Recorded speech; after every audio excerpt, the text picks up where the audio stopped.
de la victime, mais il est incapable de reconnaître le conducteur. On roulait en regardant les gens et je me disais, si ça se trouve, c'est lui. Le mystère dure 8 ans.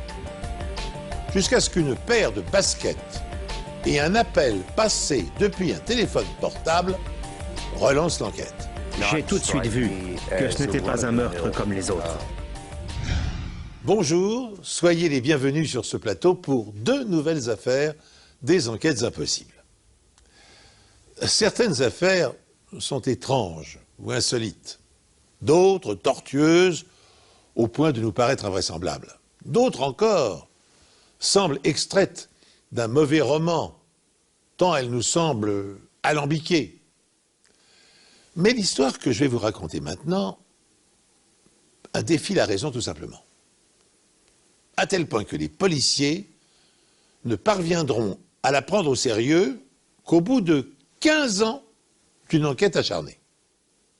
Elle illustre en effet d'une manière inattendue l'aphorisme de Machiavel qui dit que le hasard dirige la presque totalité de nos actions, laissant à notre libre arbitre le peu qui reste. Je vous laisse le soin d'apprécier la pertinence de cette pensée. Peu après minuit, Charles Holden rentre du travail et aperçoit un homme à l'allure douteuse qui rôde autour de la maison qu'il partage avec sa mère. Plutôt que d'affronter cet homme, il cherche une cabine téléphonique et appelle la police.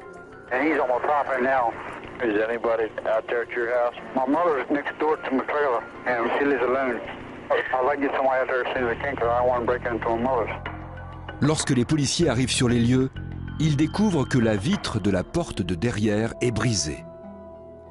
À l'intérieur, ils trouvent Dorothy Donovan, 70 ans, morte dans sa chambre. La scène traduisait un crime très sanglant et brutal. Il y avait du sang partout, ça avait giclé dans toute la chambre. Elle a été poignardée à plusieurs reprises à la poitrine et au visage. On s'était acharné sur la victime, ce qui laisse à penser que l'agresseur connaissait sa victime, qu'ils étaient proches, peut-être intimes. En tout cas, on peut le supposer. La position du corps indique que la victime a probablement été violée, mais le médecin légiste ne trouve rien qui puisse formellement le prouver. Les enquêteurs ont donc pensé que la position du corps n'était qu'une mise en scène.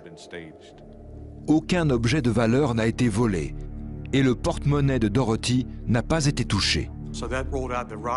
On a donc écarté la thèse du cambriolage qui aurait mal tourné, ce qui nous a poussé à nous interroger sur le mobile. Si rien n'avait été volé, pourquoi cette femme avait-elle été assassinée? Dorothy Donovan avait perdu 2 maris et avait 7 petits-enfants. Elle a été violemment assassinée et sa famille ne voit pas qui aurait pu lui en vouloir. Le voisinage est plutôt sûr par ici. Tout le monde se connaît. La plupart des gens ne ferment même pas leur porte à clé. Le fils de Dorothy, Charles, qui a alerté la police, fait une remarque assez étrange lorsqu'il voit le corps de sa mère. Il a dit « Je le crois pas, il l'a tué. C'est pas possible, il l'a tué. » Charles raconte alors aux enquêteurs qu'il connaît l'homme qui rôdait autour de la maison de sa mère. Il dit qu'il s'agit d'un homme qui faisait du stop un peu plus tôt dans la soirée et qu'il s'était emporté parce que Charles avait refusé de le déposer où il voulait. Il pense qu'il a peut-être tué sa mère pour se venger. Ça arrive jamais, ce genre de choses. Vous prenez un autostoppeur et comme par hasard, il se retrouve chez vous et votre mère est assassinée. Ça n'a pas de sens ce que vous racontez. Ça tient pas debout votre histoire. Je l'ai laissé terminer son histoire et j'ai pris sa déposition. Mais franchement, je n'y croyais pas vraiment. Vous n'êtes pas crédible, Charles. Ce que vous dites, on n'y croit pas vraiment. Je vois dans vos yeux que vous ne dites pas la vérité. C'est la vérité! Non, vous mentez. Dorothy Donovan, 70 ans, a été sauvagement assassinée dans sa ferme du Delaware. Mais son fils Charles donne une version des faits complètement invraisemblable aux enquêteurs. Faudrait être idiot pour croire une histoire pareille. Mais on me la fait pas à moi. Et encore, même un idiot n'y croirait pas. Charles affirme que la nuit où sa mère est morte, il a travaillé à l'usine de 16h à 23h et qu'il s'est arrêté manger un hamburger sur le chemin du retour. Alors qu'il s'apprête à remonter en voiture, un homme lui demande s'il peut le conduire à Georgetown. Charles lui répond qu'il ne va pas si loin, mais qu'il peut l'avancer dans cette direction.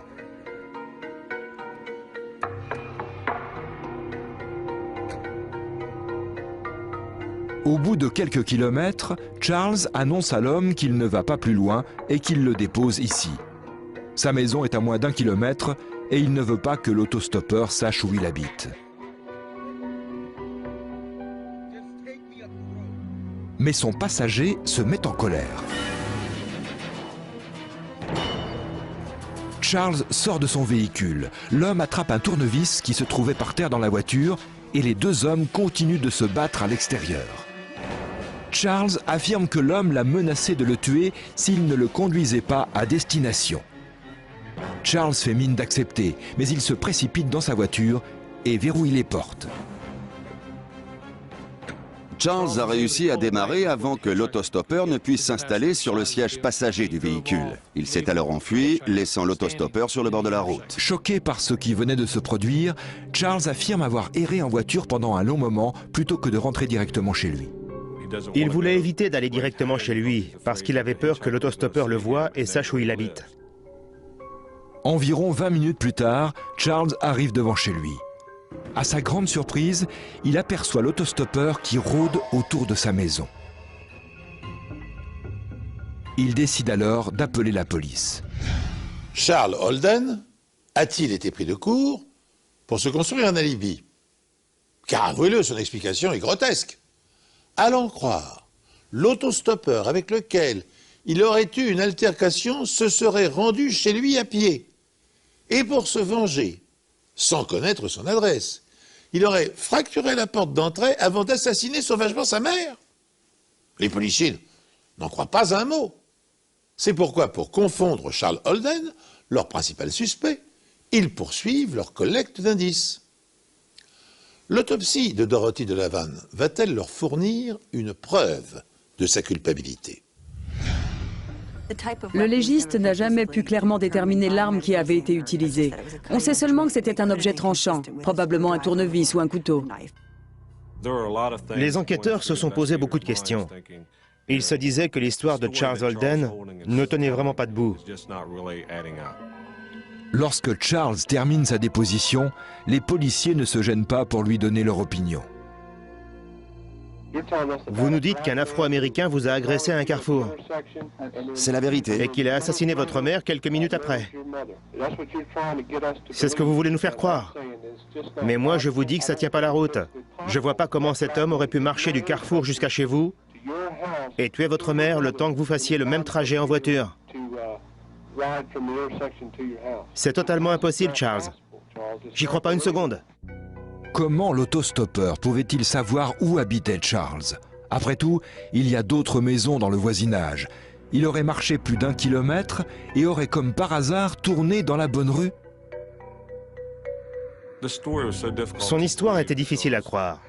Déjà, pourquoi cet homme était-il entré dans cette maison?